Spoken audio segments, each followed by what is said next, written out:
आज से ठीक 13 साल पहले एक 20 साल का लड़का जो कि अपने परिवार के सपनों को पूरा करने के लिए पढ़ने के लिए चंडीगढ़ गया था, हॉस्टल में रहता था, लेकिन अचानक से वो अपने पीजी के चौथे मंजिल से गिर जाता है और उसके सिर में काफी गंभीर इंजरी होती है, चोट आती है।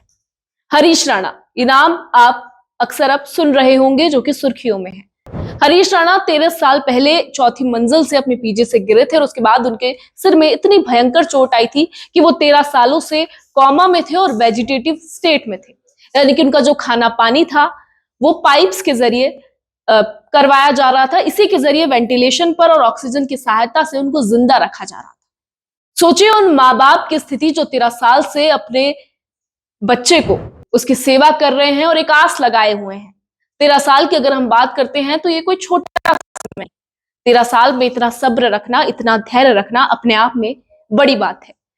लेकिन ये धैर्य टूट गया। कभी आपने सोचा है कि माता पिता खुद ही अपने बच्चे की जान चली जाने की गुहार लगाए?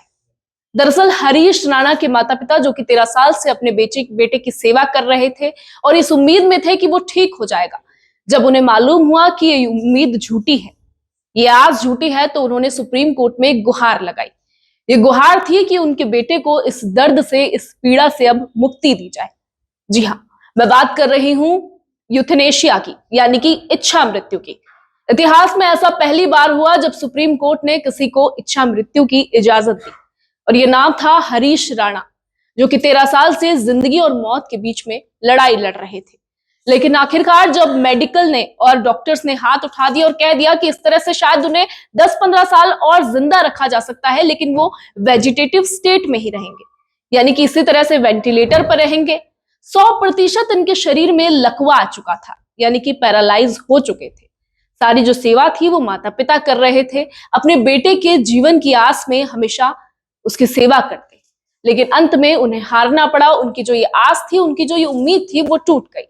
सुप्रीम कोर्ट में गुहार लगाई, एक नई लड़ाई लड़ी और उसके बाद उन्हें इजाजत मिली कि उनके बेटे को इच्छा मृत्यु दे दी जाएगी।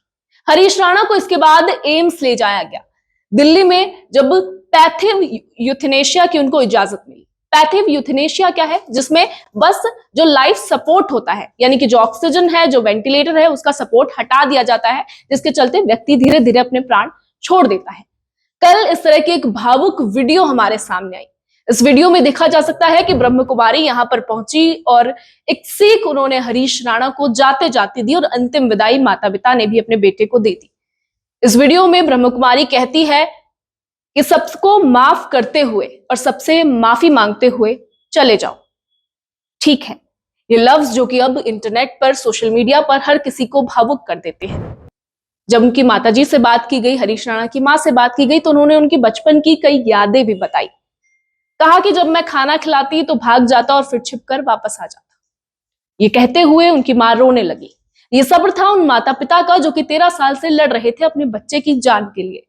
लेकिन दुख की बात है, दुर्भाग्य की बात है कि ये सब्र उन्हें फल नहीं दे सका और आखिरकार कल दिल्ली एम्स में हरीश राणा को अंतिम विदाई दी गई।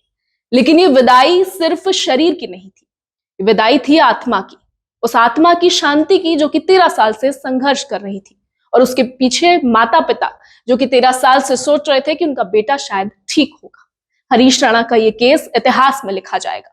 13 साल तक जिंदगी और मौत की जंग लड़ी, लेकिन आखिर में ये जंग उन्हें हारनी पड़ी।